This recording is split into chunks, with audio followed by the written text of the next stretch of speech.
Have you ever stopped to ask yourself, why do I react to everything? Why does someone's comment, a sudden change in plans, or a small inconvenience stir up so much emotion? What if there was a way to face these moments without losing your peace? Imagine living a life where your mind isn't controlled by every small trigger, where you can pause, breathe, and choose your response.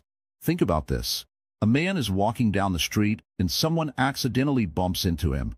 One man reacts angrily, shouting and causing a scene. Another simply smiles, adjusts himself, and continues walking as if nothing happened. The same situation, but two completely different outcomes. Which one do you think lives a happier, more peaceful life? Welcome to Wisdom Woven, where we explore the timeless lessons of Buddhism and beyond. If you're tired of living on edge, reacting to every situation, and letting others control your emotions, then stay with us. This video will guide you through the powerful Buddhist philosophy of non-reactivity, a practice that can transform your inner world. Before we dive deep, let me ask you something important. Did you know there are so many views on this channel, but only 0.2% of viewers subscribe? If you enjoy our content, please take a moment to like, comment, share, and subscribe to our channel. It helps us create more meaningful videos for you. Your support truly makes a difference. So why wait? Now, let's begin. Life constantly throws challenges at us, whether it's traffic, a rude colleague, or an unexpected argument at home. For most of us, the natural reaction is to fight, flee, or complain. But this cycle only creates more suffering. Buddhism teaches us that reactivity is a habit of the mind, a habit we can break. When you pause instead of reacting, you create space. This space allows you to observe your emotions and choose how to respond. It's not about suppressing feelings but understanding them. It's about freedom, freedom from being a slave to your impulses. Think of your mind as a calm lake. When a stone is thrown into it, ripples form, but they eventually settle. Reacting to every stone keeps the water disturbed. Non-reactivity allows the ripples to fade and peace to return. In this series, we'll uncover why non-reactivity is key to a happy life, how to practice it, and how it can help you handle challenges with grace. By the end, you'll discover tools to break free from constant reactions and live with clarity and joy. So, stay tuned. You won't regret it. The mind is a mirror, reflecting without clinging. The mind, much like a mirror, reflects everything it sees. But just as a mirror doesn't hold onto its reflection, neither should the mind hold onto its thoughts, emotions, or reactions. Imagine looking into a mirror and seeing your face, but then suddenly, the reflection of a tree, a dog, and the sky start to stick to the glass. How could you move forward if you couldn't let go of what the mirror had just shown you? The same happens with the mind. The moment we experience something, whether good or bad, the mind captures it, holds on to it, and often becomes consumed by it. A passing thought about something someone said, or a fleeting emotion can grow into something that dominates our peace. This is how suffering starts. But what if we learn to be like the mirror, reflecting without clinging? When a mirror reflects, it does not get upset or thrilled by what it sees. It simply reflects and lets go. Similarly, Buddhism teaches us to observe our thoughts and emotions without clinging to them. The thoughts come, just like clouds passing through the sky, and then they go. The key is to recognize them without becoming attached to them. Attachment creates suffering. We attach ourselves to what we want, what we desire, or what we fear. These attachments are like chains that bind us. Then when we react to the world around us based on these attachments, we lose our peace. The goal is to detach, not in the sense of ignoring life, but in the sense of not letting it control us. Consider a simple scenario. Someone says something unkind to you. The natural reaction might be to feel hurt or angry. Your mind immediately grabs hold of the words, overthinking them, replaying them over and over. This is attachment. Now, imagine you could hear the words, acknowledge them, but then let them go. No attachment, no reactivity. The words no longer hold power over you. You remain calm, unaffected. In Buddhism, this is called the practice of mindfulness. Mindfulness isn't just about sitting quietly with your eyes closed. It's about being fully present with what is happening right now, without judgment or attachment. It's about observing without clinging. When we practice mindfulness, we begin to see that our reactions come from old habits and attachments, not from the present moment. This awareness is the first step in breaking free from the chains of reactivity. To help illustrate this, think about water. Water is pure, clear, and undisturbed. When you drop a stone into the water, it causes ripples. But if you wait long enough, the water returns to its calm state. Our mind is like water. It is pure and undisturbed at its core. But when we react, it's like throwing a stone into the water. The ripples of anger, frustration, or sadness spread out and disturb the calm. Now, imagine being able to return to a state of stillness quickly, as the water does.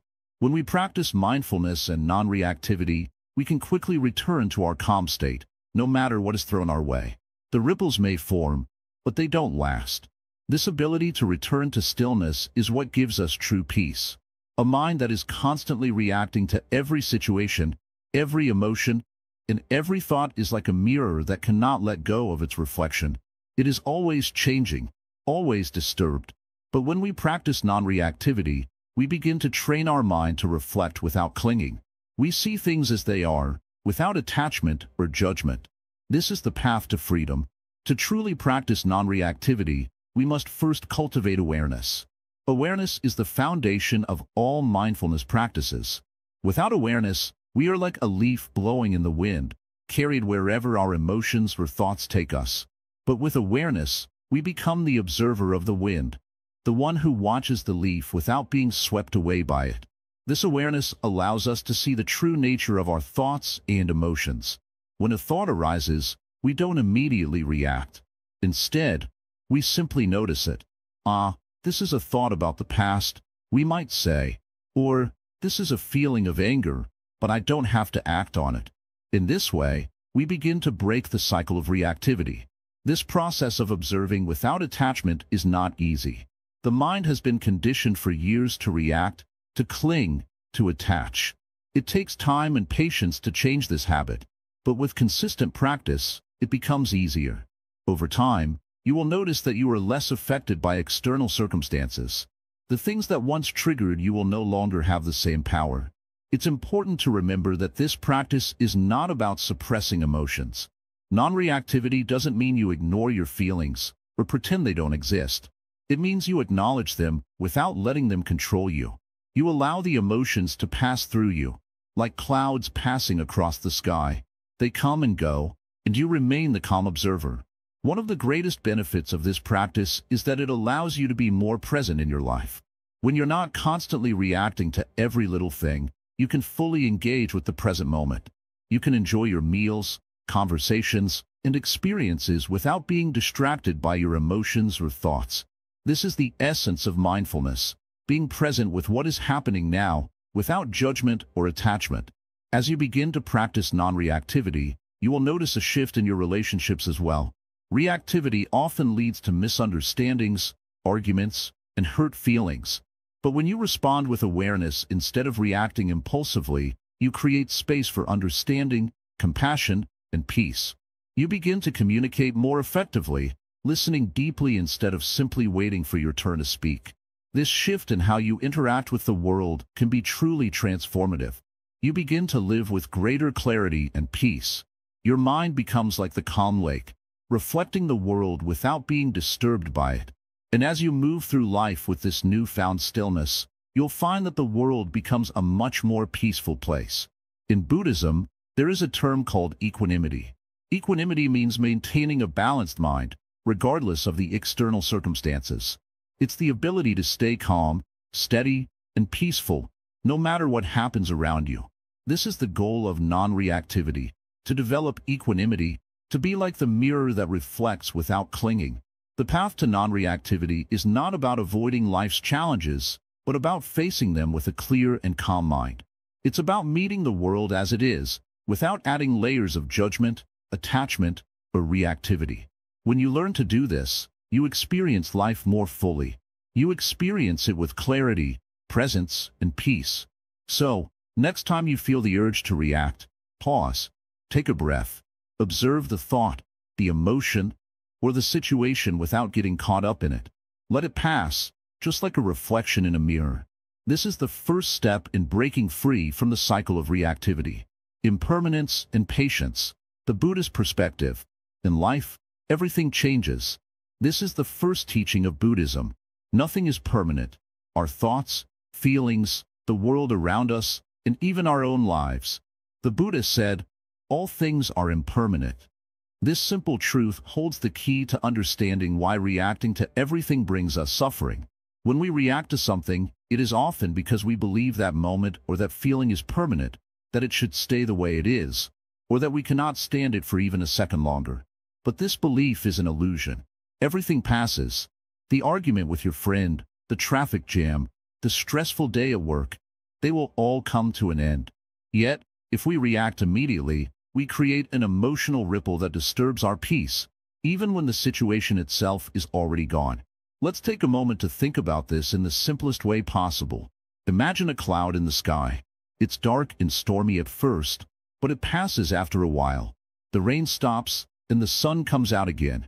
Now, picture yourself standing there in the rain, upset that the cloud is blocking the sun.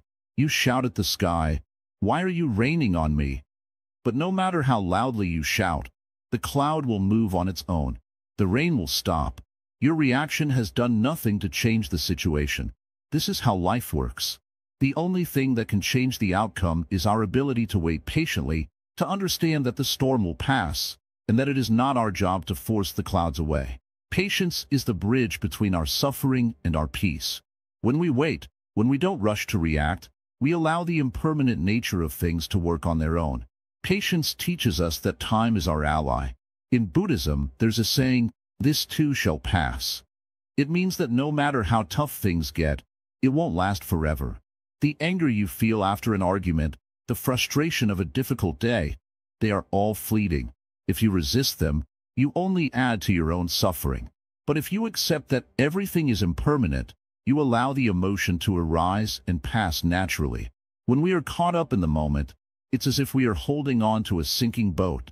But when we practice patience and non-reactivity, we let go of the boat. We stop trying to control everything, and by letting go, we allow the waters of life to settle. The current will carry us to calmer shores. Think of a tree standing tall in a storm. The wind blows fiercely, the branches shake, but the tree does not bend or break. It stands firm, rooted in the ground, knowing that the storm will eventually pass. The tree does not fight the wind. It simply endures, calmly and quietly. This is the kind of patience we must cultivate. To practice this patience, we need to remember that we are like the tree. When something difficult happens, an argument, a disappointment, a challenge, we don't have to react immediately. We can simply wait, allowing our emotions to pass. This doesn't mean we are weak or indifferent. Rather, it means we have the strength to remain steady and grounded in the face of change. When you feel anger rise within you, instead of reacting right away, take a deep breath. Remind yourself that this moment, like all others, will pass. You don't have to hold on to it. The same is true for happiness. When you feel joy, you don't have to cling to it. Just let it be, knowing that it too will pass. It's important to understand that our reactions often come from a place of attachment. We want things to stay the way they are. We want to hold on to the good moments and avoid the bad ones. But in trying to hold on, we create tension. We are trying to stop the natural flow of life. In Buddhism, attachment is seen as a root of suffering. When we are attached to something, whether it's a feeling, a person, a possession, or even an idea, we hold on too tightly. We fear losing it, but this fear keeps us trapped. To practice patience, we must learn to let go of attachment. This doesn't mean that we don't care about things. It means we don't let our happiness depend on them. We can love, we can work hard, and we can enjoy life.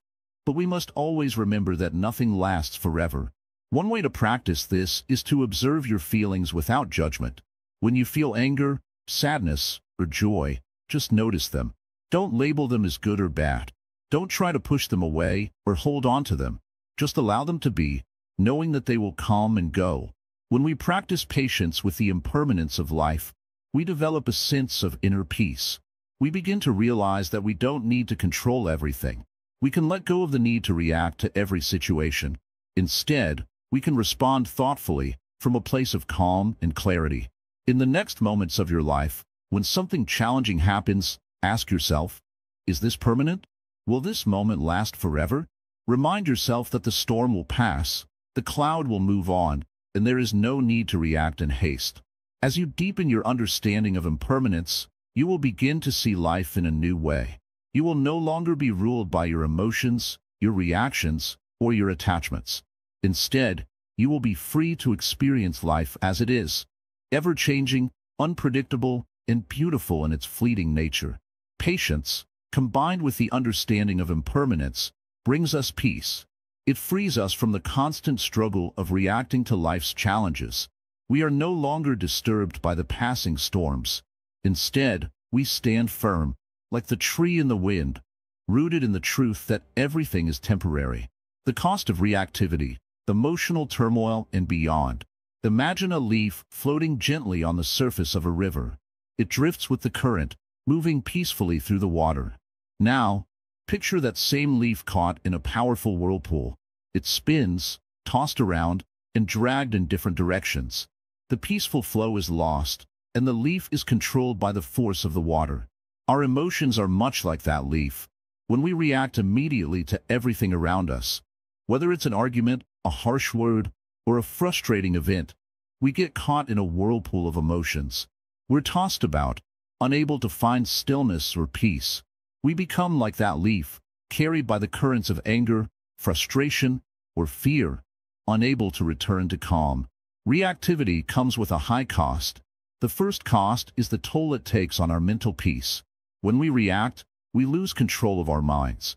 Instead of thinking clearly, we are overwhelmed by our emotions. These emotions cloud our judgment and make us act in ways we may later regret.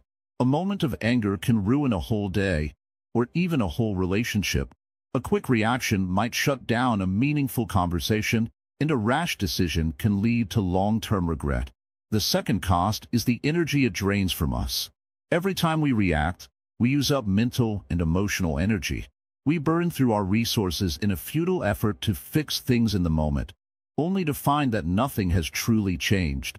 Reacting to everything around us makes us feel tired and drained, as though we've fought an invisible battle.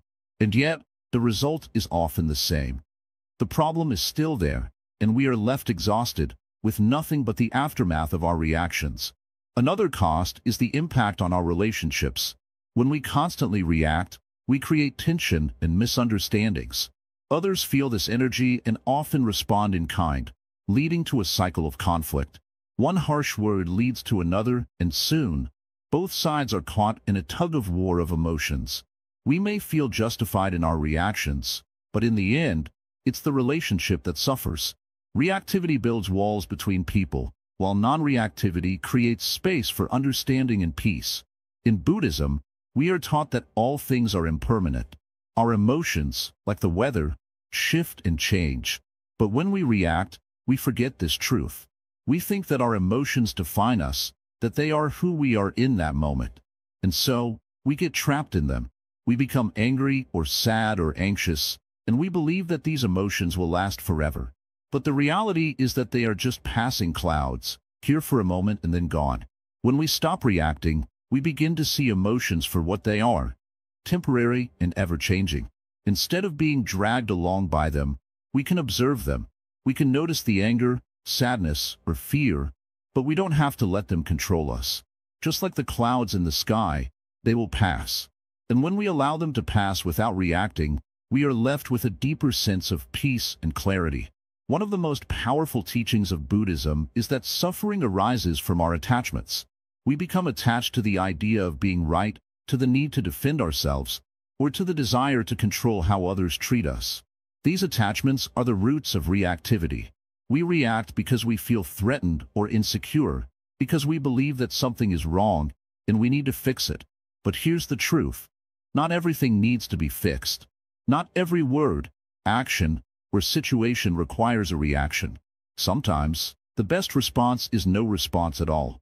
When we stop reacting, we stop feeding the cycle of suffering. We allow ourselves to simply be. Think about a time when you felt angry. Perhaps someone cut in front of you in line, or someone made an unfair comment about you. In that moment, your emotions were like a storm. The anger was real, but so was the space between that feeling and your reaction. In that space is where true freedom lies. You could choose to hold on to the anger, to lash out, or you could choose to let it pass. The more we practice non-reactivity, the more we realize that we don't have to act on every feeling that arises. The more we react, the more we build a habit of emotional turbulence. It becomes harder to find stillness in the chaos of our minds. But when we begin to pause, to take a breath, and to observe our emotions without judgment, we start to experience peace.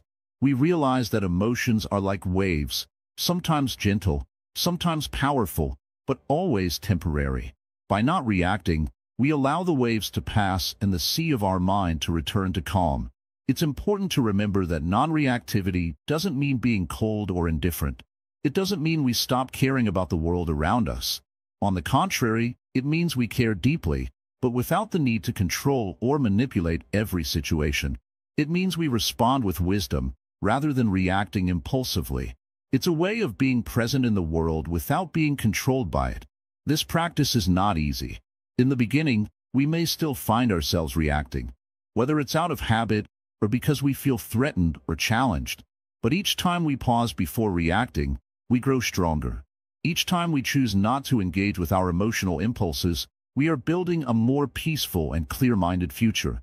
In Buddhism, this is called right action. Right action is the result of mindful awareness. It's about acting with intention and wisdom, not out of fear or habit. And when we practice non-reactivity, we begin to embody this right action in our daily lives. We no longer react out of ego or attachment. Instead, we respond with compassion, understanding, and clarity. The cost of reactivity is high, but the rewards of non-reactivity are immense. When we stop reacting, we free ourselves from the turmoil of our emotions. We gain control over our minds, our energy, and our relationships. We create space for wisdom and compassion to arise. And ultimately, we discover a deeper sense of peace, both within ourselves and in our interactions with the world. So, the next time something happens that triggers a reaction, whether it's a rude comment, a frustrating situation, or a challenge, ask yourself, do I really need to react? Can I pause and choose a different response? The more we practice this, the more we will experience the true freedom that comes from non-reactivity. In the end, it's not the world that causes our suffering, it's our reactions to it. When we stop reacting, we find that the world doesn't have the power to disturb our peace. Instead, we can live with a sense of calm and clarity, no matter what happens around us. This is the path of non-reactivity, and it's the path to true freedom. Mindful observation, cultivating inner space. In a world that moves fast, it's easy to forget one simple truth. You are not your thoughts. The mind is constantly busy, filled with noise, judgments, worries, and endless chatter. But what if you could step back and simply watch your thoughts, without becoming entangled in them? What if you could create a space within your mind where peace could exist, untouched by the turbulence of everyday life? The art of mindful observation begins with this very awareness.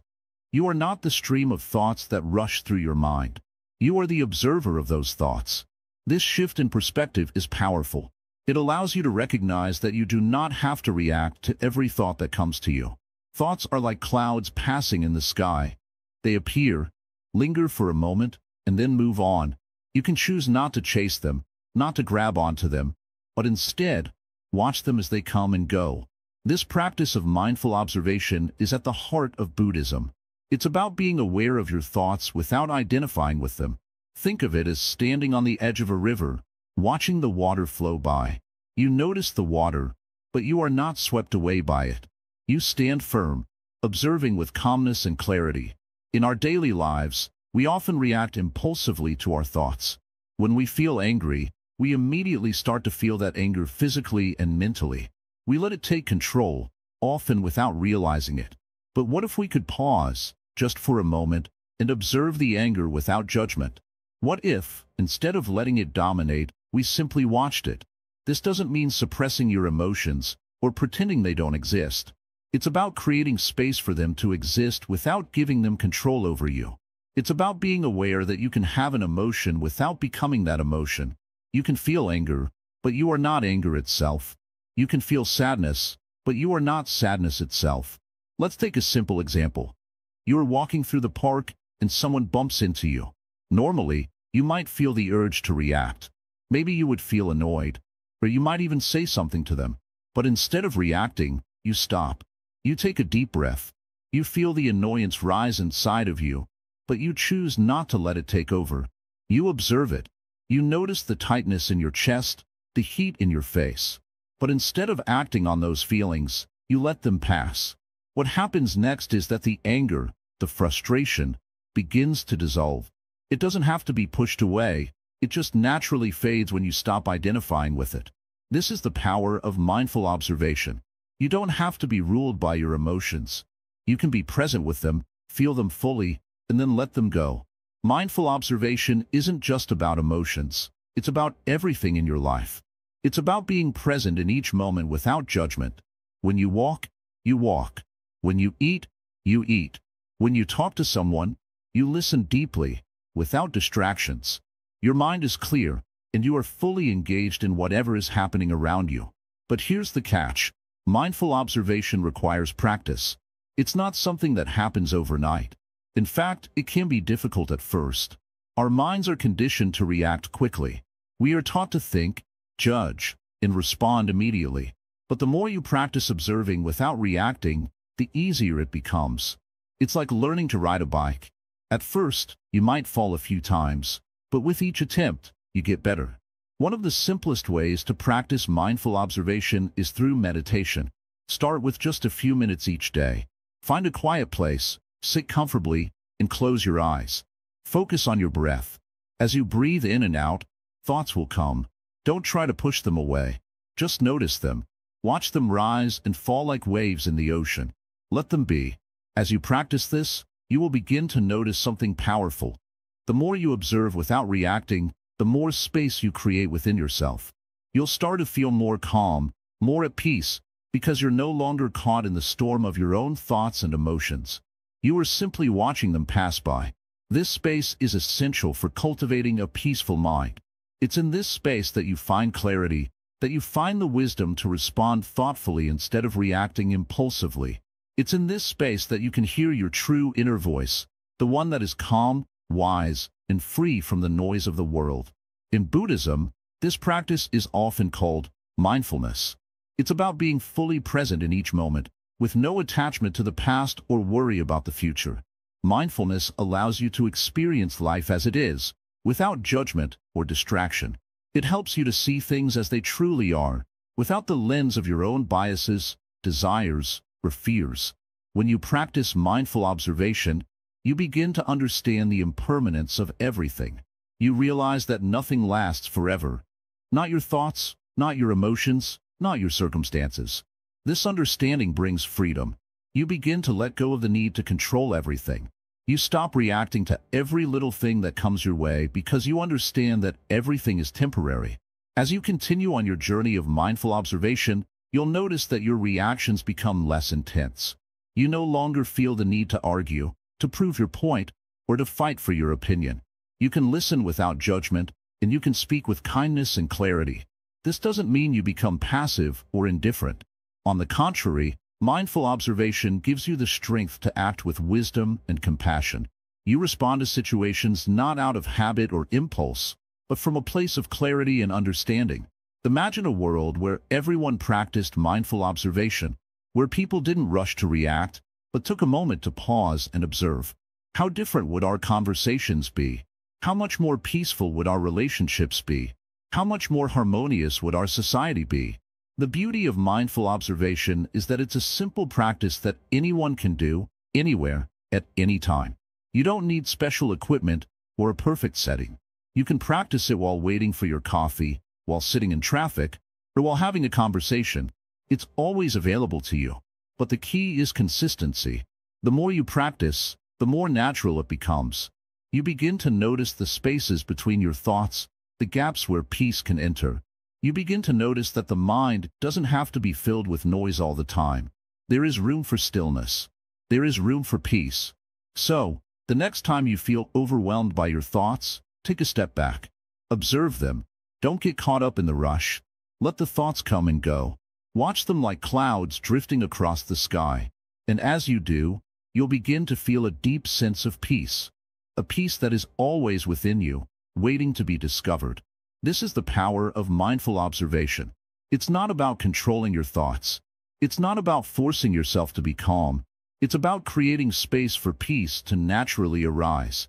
When you observe your thoughts with detachment, you find that you are free from them. You are the observer, not the thought. And in that space, you find your true self, calm, clear, and free. Remember, the next time you feel the urge to react, just pause. Take a deep breath and observe. The more you practice, the more peaceful your life will become. And in that peace, you will find true freedom. The role of detachment, freedom from ego's grip. To understand detachment, let us first think about the nature of our mind. It is like a monkey, constantly jumping from one thought to another, from one desire to the next. The mind is attached to the idea of self, believing that everything we want, everything we desire, is who we are. But is it really so? Let us begin with a simple question. Who are you? Is it your name, your body, your thoughts, your emotions? The answer is not as clear as it seems. You are not just the name you call yourself. You are not just the body that changes with time. And you are certainly not just your fleeting thoughts and feelings. In Buddhism, we learn that attachment to these things, the name, the body, the thoughts, the desires, keeps us bound to suffering. This attachment creates a false sense of identity, a false sense of control. We cling to the idea that if we just have what we want, we will be happy. But true happiness does not come from things or from other people. It comes from within, and it starts with letting go. Letting go does not mean giving up everything. It does not mean abandoning your responsibilities or your relationships. Instead, it means releasing the tight grip of your ego, the part of you that clings to the illusion of control. When we let go of this grip, we find freedom. Think about a tree. It stands strong in the wind, its branches swaying but not breaking. It does not cling to the wind. It does not try to stop the breeze. Instead, it flows with it, moving in harmony with nature. In the same way, we must learn to live with the natural flow of life, without trying to control everything. In the Buddhist tradition, the practice of detachment is often likened to the act of letting go of a burning coal. If you are holding something hot and painful, what is the most sensible thing to do? You would let it go. In the same way, we must learn to let go of the things that cause us pain. Our attachments, our desires, our expectations.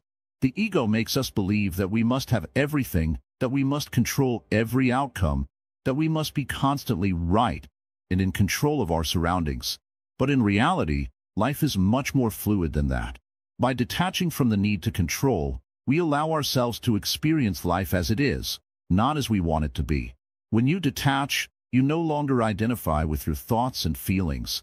You are not your anger, your sadness, your joy, or your excitement.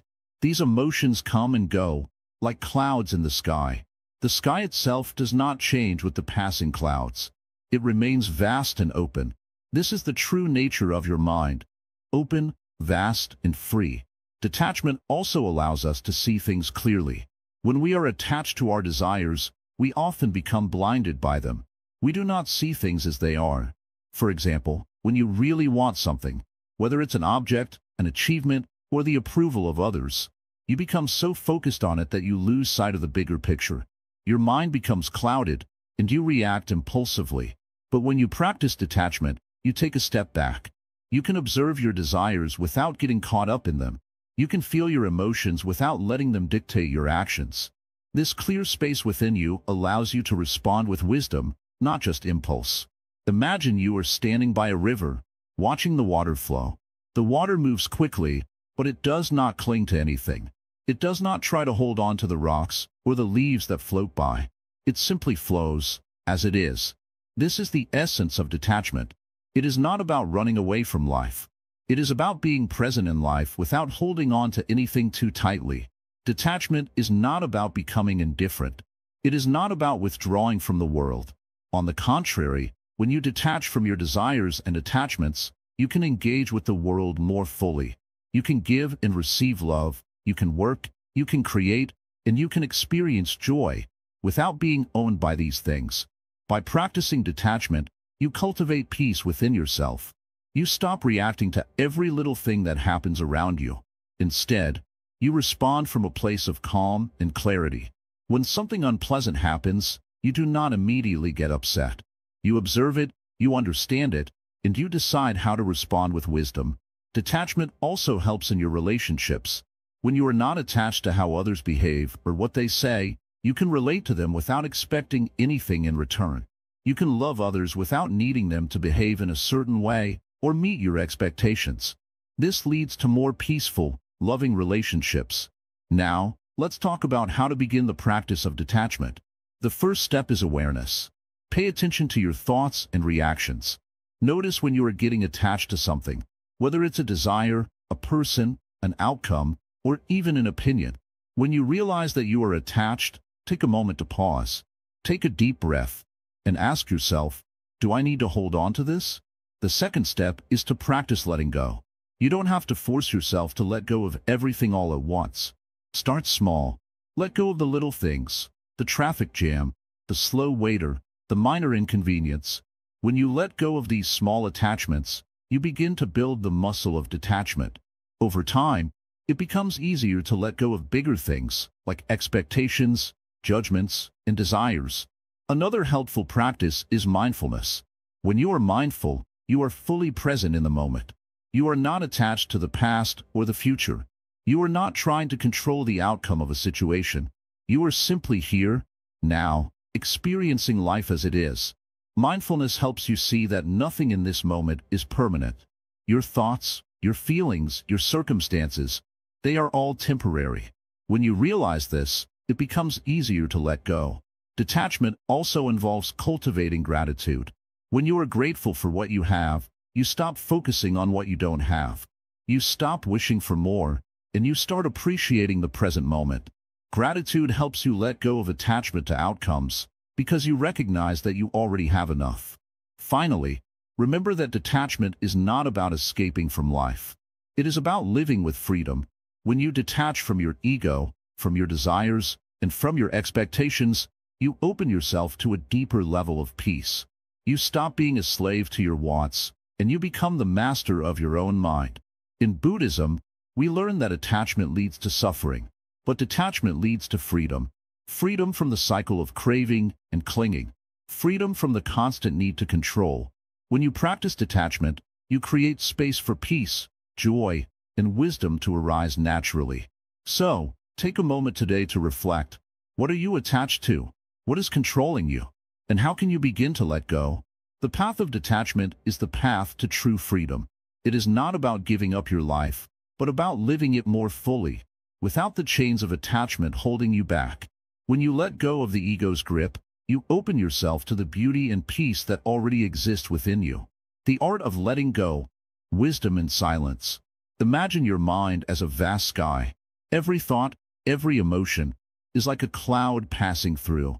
Some clouds are light, others are heavy, dark, and full of storms. But the sky itself? It remains clear, vast, and untouched by what comes and goes. The key to inner peace lies in realizing that, just like the sky, your true nature is untouched by the clouds of your thoughts and emotions. The art of letting go is about understanding that you don't need to hold on to every cloud that passes by. In life, we often carry heavy burdens because we don't let go of the things that disturb our peace. A harsh word from someone, a missed opportunity, or a failure. These are like stones we pick up and carry with us. The more we hold on, the heavier we become. But what if we learn to let go? What if we could release those stones one by one, leaving ourselves free to walk lighter, to live clearer, to breathe more deeply? Letting go is not about forgetting. It's not about pretending that certain things didn't happen.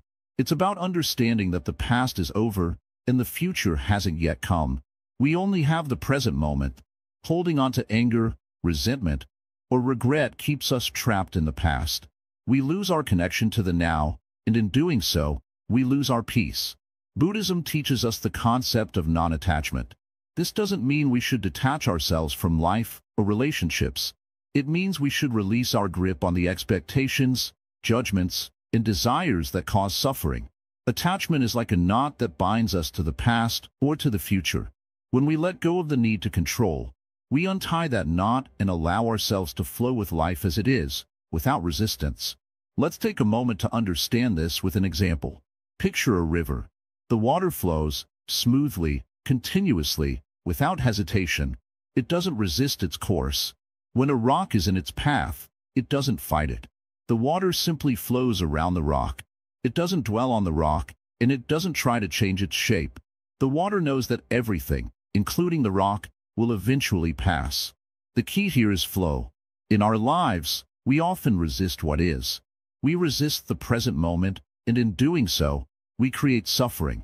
The moment something goes wrong, we react, as if life should always go according to our plans. But life doesn't work that way. There will always be rocks in the river of your life. The question is, will you fight them, or will you flow around them? When you practice letting go, you create space within yourself. You stop holding on to the past, and you stop worrying about the future. The more you let go, the lighter your mind becomes.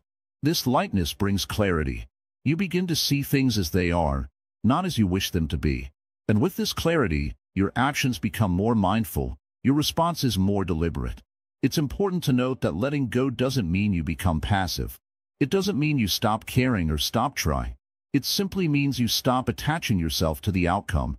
You do your best in every situation, but you don't cling to expectations or become frustrated if things don't turn out the way you want. You do your part, and then you release it. Whatever happens after that is beyond your control, and that's okay. Take a moment to reflect on your own life. How many things are you holding on to? Is there something in your past that continues to stir up anger or regret? Is there a future event you're constantly worrying about? When you let go, you stop carrying these burdens. You stop letting the past or the future take up space in your heart and mind. But letting go is not easy. Our minds are trained to hold on to things. We are conditioned by society, our upbringing, and our experiences to attach ourselves to ideas, outcomes, and identities. We identify ourselves with our successes, our failures, our possessions, and our relationships. But these things are not who we truly are. Who you are is the space in which all these things come and go. The process of letting go starts with awareness. First, you must recognize what you are holding on to.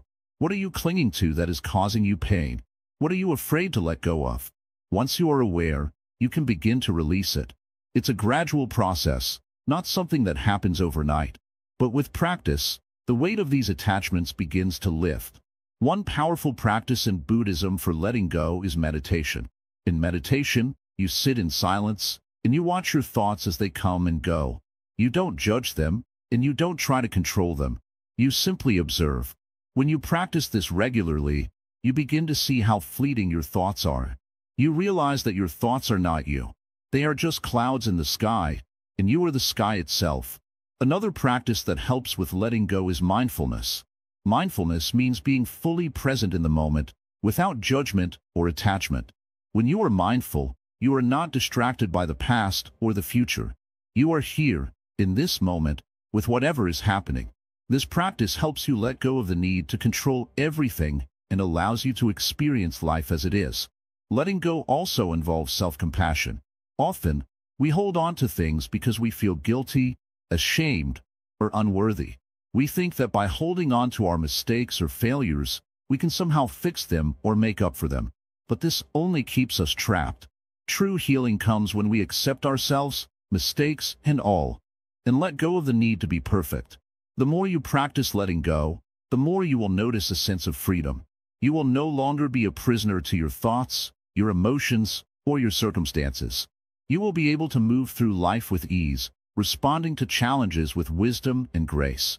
You will find that the things that once upset you no longer have the same power over you. This is the power of letting go. It's not about becoming detached or indifferent. It's about releasing the hold that attachment has on your mind and heart. When you let go, you open yourself to the flow of life, to the present moment, and to peace.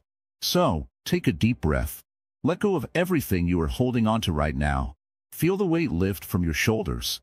Let go of your expectations, your worries, your judgments. Allow yourself to just be. In this moment, you are free. And in that freedom, you will find true wisdom. Responding versus reacting, a Stoic Buddhist parallel. Imagine, for a moment, you are standing in the middle of a crowded street. Cars honk loudly, people rush past you. The noise is overwhelming, and then someone bumps into you. Instantly, you feel the heat of anger rising. Your heart beats faster. What do you do in that moment? Do you lash out? Do you feel your frustration spill over? Or do you pause? This moment is like a small test, a small reflection of how we approach life. Every single day, we face situations that demand a response.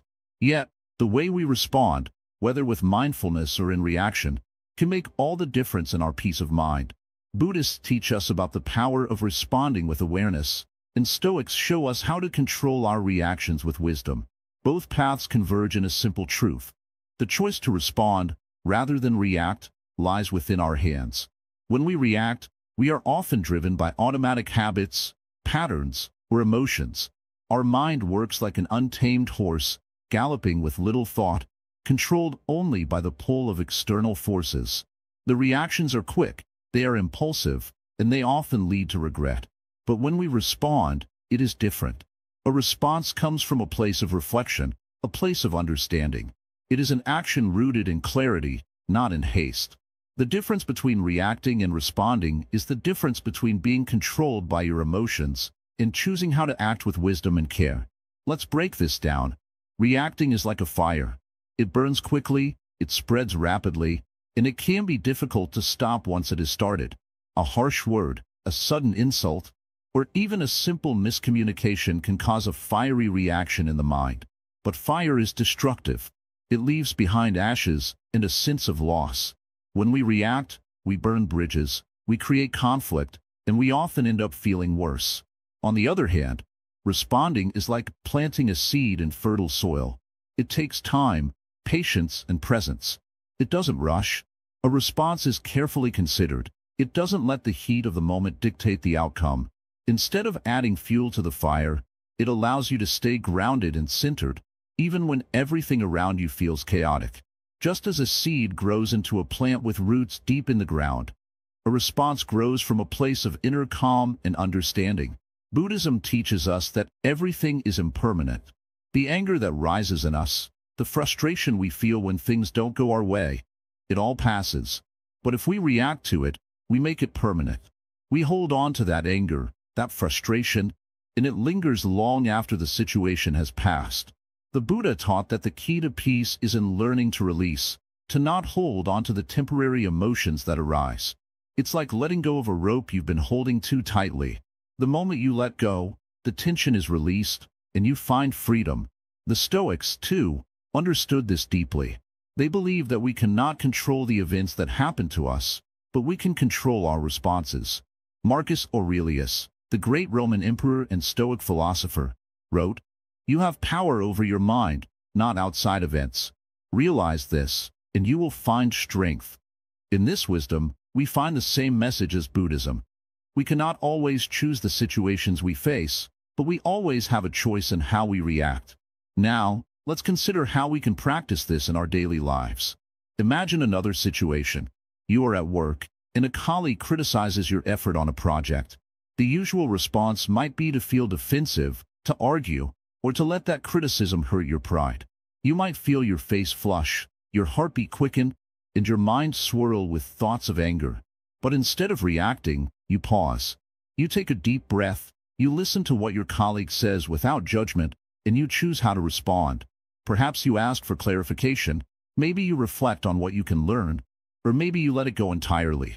In that moment, you have practiced both the Stoic and Buddhist teachings, responding with clarity, not reacting out of emotion. The Stoics believed in the idea of virtue, acting in accordance with wisdom, courage, justice, and temperance. To respond rather than react is an act of virtue. It takes courage to pause when the world around you is pushing you to act impulsively. It takes wisdom to recognize that not every moment demands an emotional outburst. It takes temperance to hold back when your instincts urge you to lash out. In Buddhism, the practice of mindfulness helps us in responding. By becoming aware of the sensations in our body, the thoughts in our mind, and the emotions in our heart, we can begin to create space between stimulus and reaction. This space is where freedom lives. It's where you can pause, reflect, and choose the path of wisdom. Every time you choose to respond, you are training your mind to be less reactive, more mindful, and more compassionate. It's important to understand that responding doesn't mean suppressing emotions or becoming passive. It's not about denying your feelings, but about recognizing them and choosing the best course of action. If someone cuts you off in traffic, for example, your first instinct might be to honk the horn and shout. But if you respond, you acknowledge the frustration in your body, the irritation in your mind, and then you choose to let it go. Perhaps you focus on your breathing or remind yourself that the moment will pass. In this way, you stay in control, and your inner peace remains intact. This is a skill that requires practice. At first, it might feel difficult, even impossible. Our automatic responses are so ingrained in us that they feel like second nature. But the more you practice responding, the easier it becomes. Eventually, you begin to find moments where you don't even have to think about it.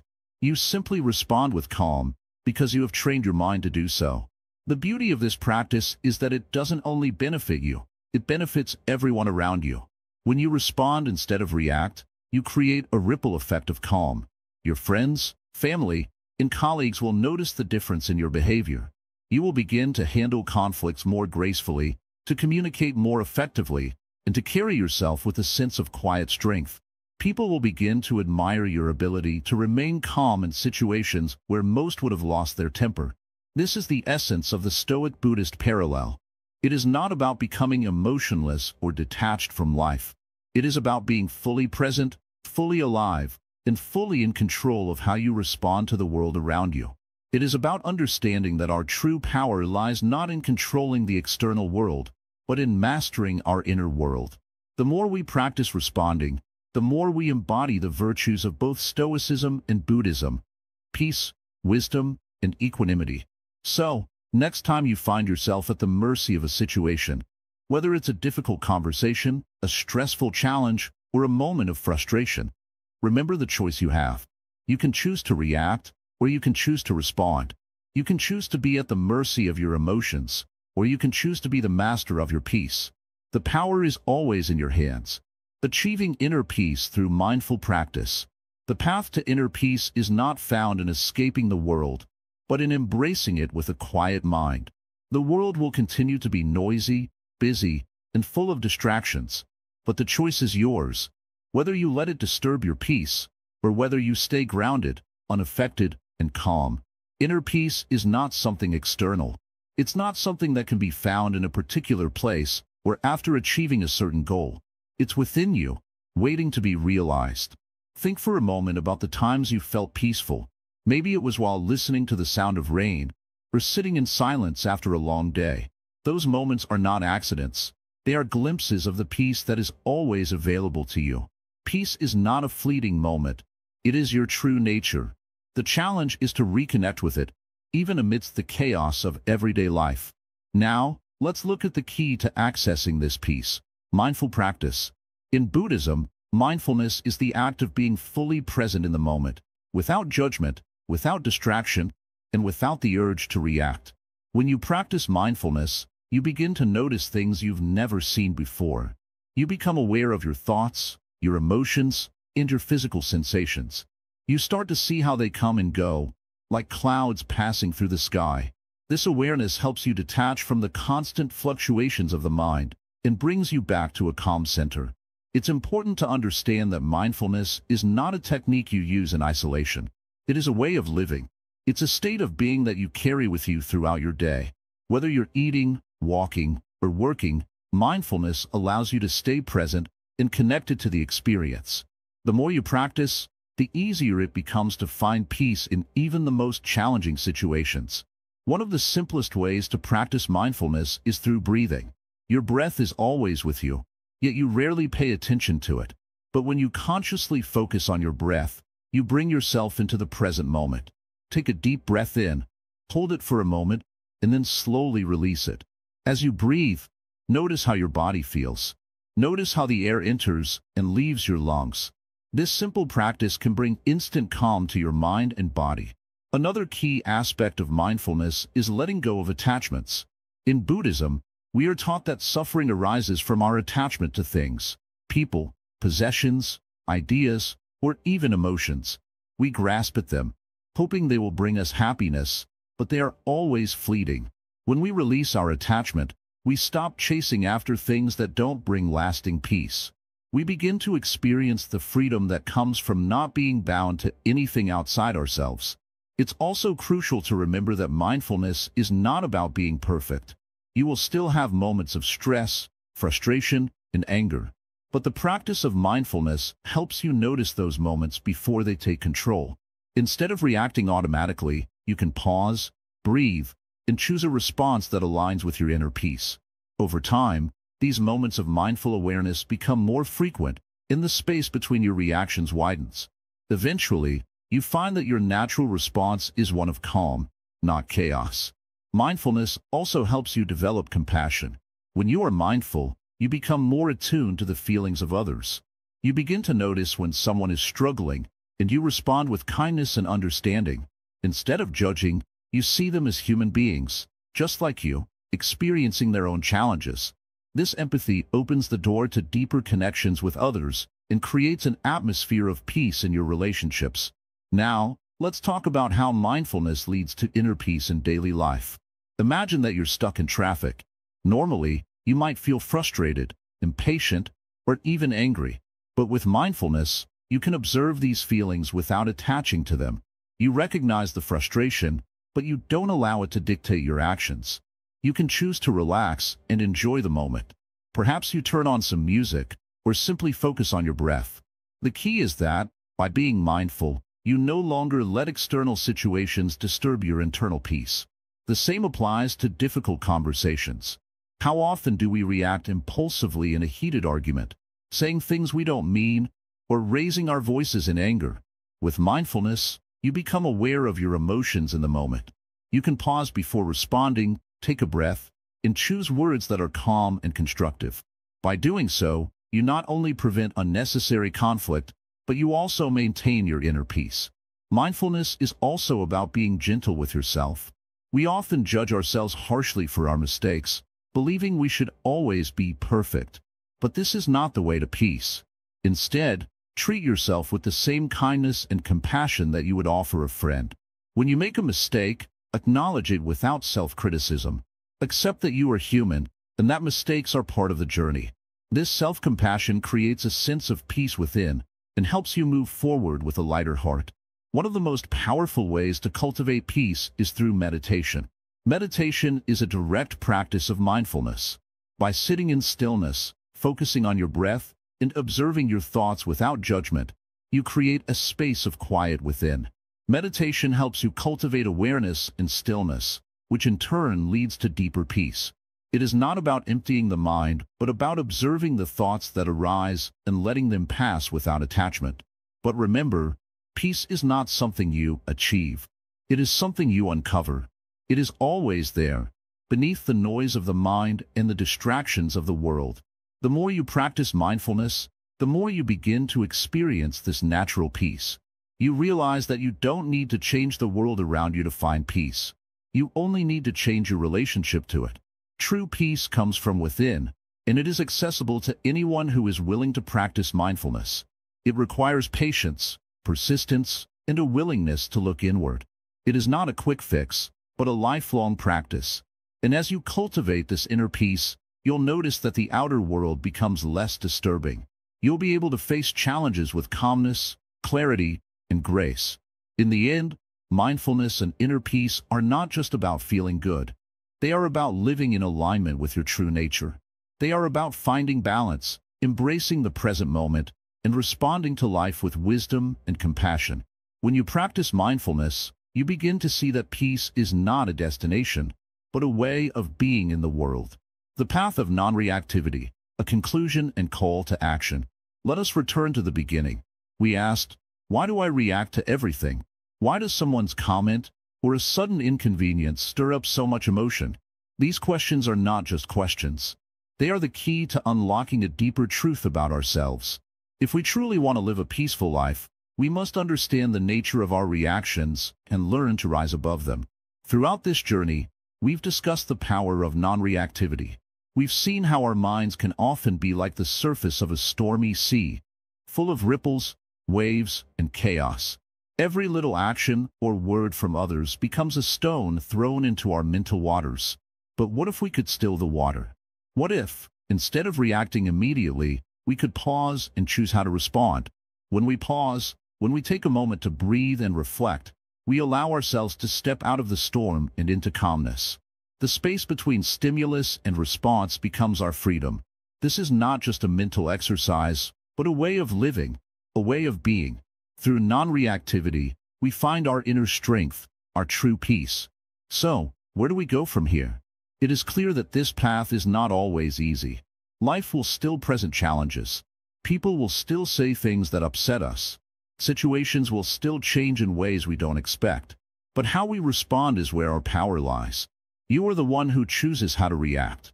You are the one who decides whether to let your emotions control you or whether to sit calmly, like the still lake, and let the ripples fade on their own. This is the art of non-reactivity. It is a skill, a practice, and like any skill, it requires patience and persistence. It is easy to fall into old habits, to react out of habit, to let emotions take the wheel. But with each moment you choose to pause, with each time you take a breath before reacting, you are training your mind. You are cultivating peace. This is the wisdom of the Buddha, the wisdom of mindfulness. It is the path to true freedom. Now, let us take a moment to reflect on the core of this teaching. React less, live more. Imagine a life where your reactions no longer rule you. Imagine being able to observe each situation with clarity, not immediately swept away by anger, frustration, or fear. This is the life that is within your reach.